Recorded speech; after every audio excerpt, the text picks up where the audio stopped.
Many people living in a country with a Buddhist tradition have a vague understanding of Buddhism.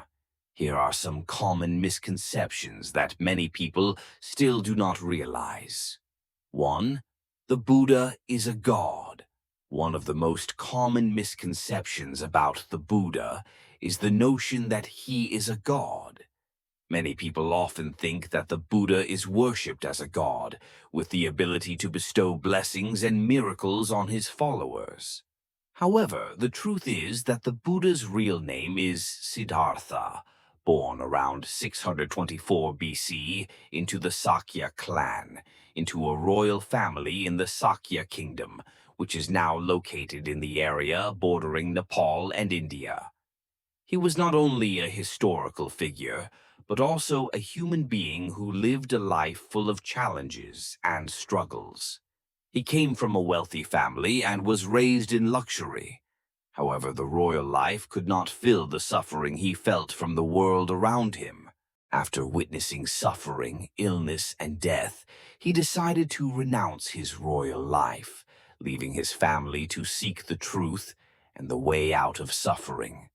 The Buddha spent many years of asceticism and practice before attaining enlightenment under the Bodhi tree. From then on, he became a teacher, guiding people to find the path to happiness and peace through the practice of his teachings. He was not a god, but an enlightened being who realized the nature of suffering and the path to liberation.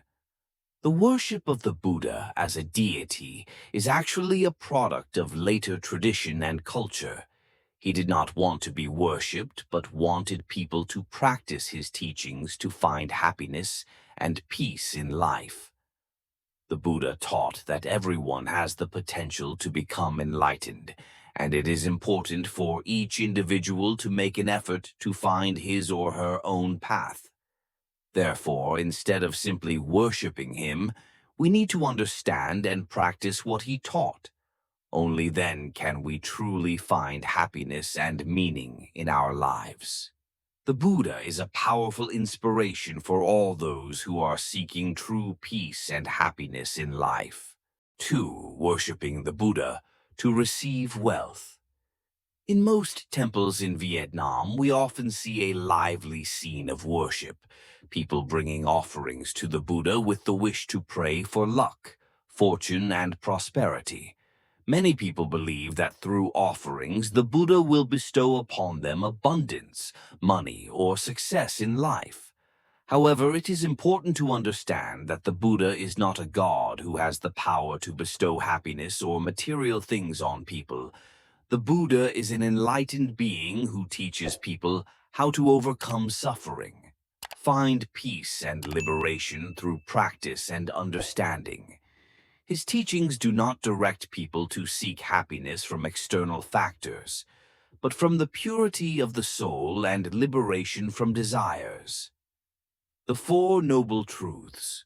Four Noble Truths are the foundation of Buddhism, helping people understand the cause of suffering and the path to the end of suffering.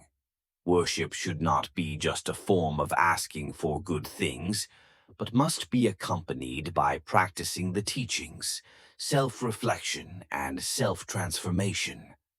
Doing good, avoiding evil, living with compassion and wisdom is the true path to achieving true peace and happiness in life, instead of relying on the hope that offerings will bring material benefits.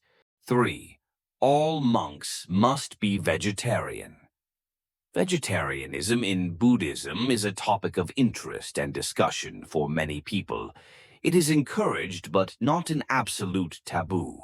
The Buddha, during his lifetime, also ate meat and did not impose a mandatory requirement for all monks to be vegetarian. The important thing in his teachings is to avoid killing and protect life. Monks should respect life and be aware of the origin of the food they consume. However, vegetarianism is only practiced when conditions are favorable. In special circumstances, such as when sick or in other necessary situations, monks can eat meat and fish to maintain health. This flexibility in eating practices demonstrates the humanity and understanding in Buddhism. In addition, in the past, many people were not familiar with vegetarianism. When offering food to monks, they often prepare meat and fish, and the monks accept these dishes without considering it a violation of the precepts. Nowadays, as people's economic conditions improve, many Buddhists have prepared vegetarian food for the temple. This allows monks to be vegetarian, that is, to eat vegetarian food more continuously. However, it is important to remember that not all monks can maintain a vegetarian diet, and this does not diminish their value in the path of practice. Finally, understanding and respecting the rules of eating and drinking in Buddhism will help monks and Buddhists better understand the nature of the teachings. This not only enhances spiritual practice, but also contributes to the protection of life and the surrounding environment. 4. Buddhism is only for the elderly. There is a common notion that Buddhism is only suitable for the elderly, especially those who have retired, to go to temples to learn about Buddhism and cultivate their spirit. However, the reality is completely different. Buddhism does not discriminate by age, and the Buddha's teachings can benefit everyone, from children to young people and adults. Young people with many pressures from modern life really need the spiritual and intellectual values that Buddhism brings to help them find peace and balance between work and life. Lessons from Buddhism can help young people develop compassion, practice patience, know how to let go of unnecessary things, and live a more meaningful life. Young people should boldly learn about Buddhism through books, documents, or through videos of lectures by monks and Buddhist researchers. In addition, going to the temple to participate in community activities and receiving support from monks is also a good way for young people to learn, practice Buddhism, and receive valuable advice from monks. Buddhism is not just for the elderly, but a path that leads people of all ages to peace and deep understanding of themselves and the world. 5. The goal of Buddhism is rebirth in the Pure Land. While rebirth in the Pure Land is a noble goal that many followers pursue, the main goal of Buddhism lies in escaping from suffering and the cycle of birth and death. This requires a long-term practice process, requiring time and effort. Enlightenment is not something that can be achieved in just one lifetime. It is a continuous journey, often spanning many different lifetimes. Many masters and monks have had to go through thousands of years of practice and cultivation before they could attain the state of complete enlightenment. They were not only those who studied the theory, but also practiced the teachings in their daily lives. Buddha Shakyamuni is also a typical example of having to go through many trials and sufferings to finally find the truth and the path to liberation.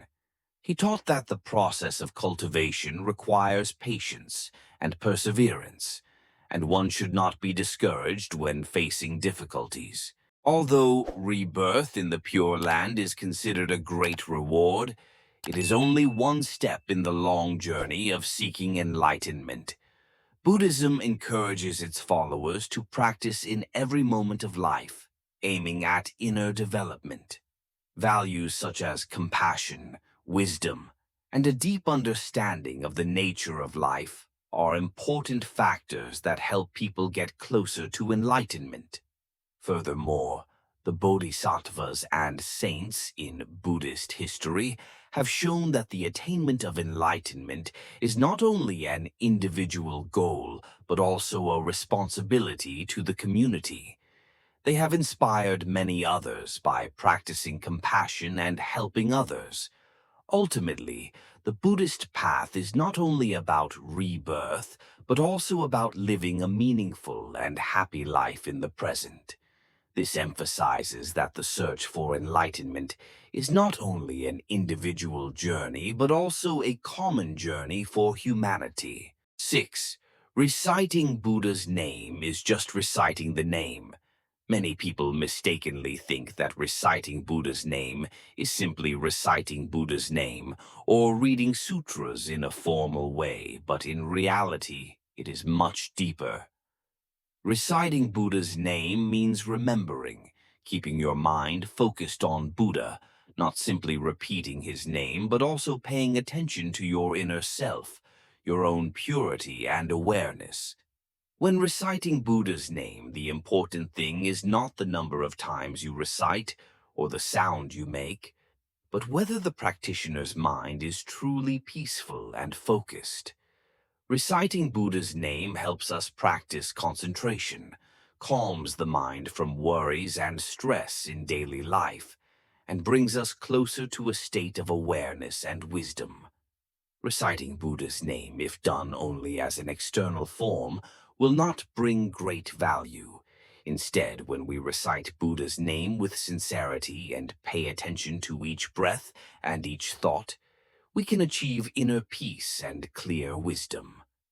This is a process of self-purification of the soul, helping the practitioner to live in the present, let go of worries, and reach a state of calm and peace. 7.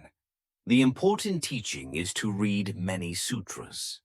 Many people are proud of having memorized many sutras, often considering it a testament to their understanding and sincerity towards Buddhism. However, the key is not the quantity, but the quality of understanding.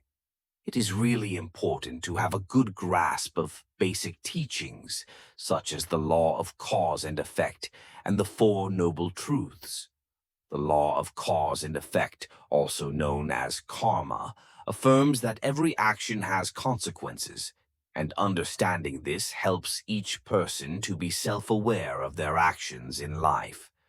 The Four Noble Truths are the Four Noble Truths that the Buddha taught, including suffering, the cause of suffering, the cessation of suffering, and the path leading to the cessation of suffering. Understanding these truths correctly will help believers find the path to liberation. However, not all sutras have been preserved intact over time. Some sutras have been falsified or edited, leading to misunderstandings of the teachings. Therefore, learning and studying the sutras must be accompanied by caution and alertness. Buddhists need to consult many sources, compare and study different documents to gain a comprehensive view. Deep understanding comes not only from reading, but also from practicing the teachings in daily life.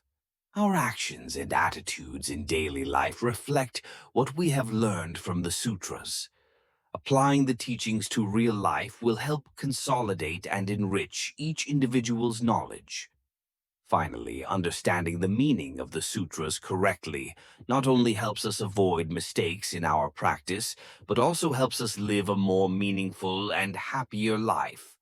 That is the noble goal that every Buddhist should strive for. In short, Buddhists need to grasp the basic teachings before delving deeper into the sutras, so as not to get lost and always follow the path that the Buddha taught. At the end of this article, we can see that there are many things that need to be clarified in understanding Buddhism. The Buddha and his teachings are not just abstract concepts, but also practical guidelines for daily life. A correct understanding of Buddhism will help each person have a deeper insight and live a more meaningful life. We look forward to receiving your comments on the things mentioned in the article. Please comment your views below this video to discuss further. If you find this content useful, don't forget to subscribe to the channel so you don't miss out on future videos. Thanks for watching and see you in the next videos.